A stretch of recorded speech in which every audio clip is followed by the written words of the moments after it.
ఆస్ట్రేలియాలోనూ పుష్పరాజ్ రపరప మరో craze record సొంతం చేసుకున్నాడు. బాక్స్ ఆఫీస్ వద్ద పుష్పరాజ్ హవా కొనసాగుతూనే ఉంది. పాన్ ఇండియా మాత్రమే కాదు, వరల్డ్ వైడ్ పుష్ప 2 వసూలు సునామీ సృష్టిస్తుంది.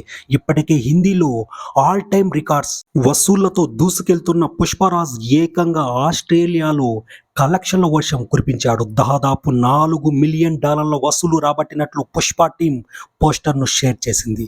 ఈ వసూళ్లతో ఆస్ట్రేలియా గడ్డపై ఈ ఏడాది అత్యధిక వసూలు సాధించిన చిత్రంగా పుష్ప 2 సాధించింది. గతంలో ఏ సినిమా సాధించని రికార్డులను క్రియేట్ చేస్తుంది. దీంతో ఇండియాలో మాత్రమే కాదు, పుష్పరాజ్ క్రేజ్ ప్రపంచ వ్యాప్తంగా ఉందని అర్థమవుతుంది.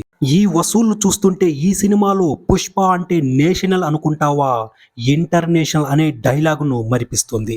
ఇప్పటికే ప్రపంచవ్యాప్తంగా 1400 కోట్ల పైగా పుష్ప 2 వసూలు రాబట్టింది. ఇదే ఊపు కొనసాగితే మరి కొద్ది రోజుల్లోనే 2000 మార్కు చేరుకోవడం ఖాయంగా కనిపిస్తుంది. సుకుమార్ బన్నీ కాంబోలో వచ్చిన ఈ చిత్రాన్ని పుష్ప సీక్వెల్గా తెరకెక్కించారు. డిసెంబర్ 5న ప్రపంచవ్యాప్తంగా థియేటర్లో విడుదలయ్యింది. ఆస్ట్రేలియా క్రికెటర్ డేవిడ్ వార్నర్ గురించి పరిచయం అక్కరే లేదు. అల్లు అర్జున్ అంటే వార్నర్కు పిచ్చి అభిమానం. ఆయన సినిమాలో మేనరిజం డైలాగ్స్ను ఇమిటేట్ చేస్తూ సోషల్ మీడియాలో వీడియోలు, ఫోటోలు పోస్ట్ చేస్తూ ఉంటారు.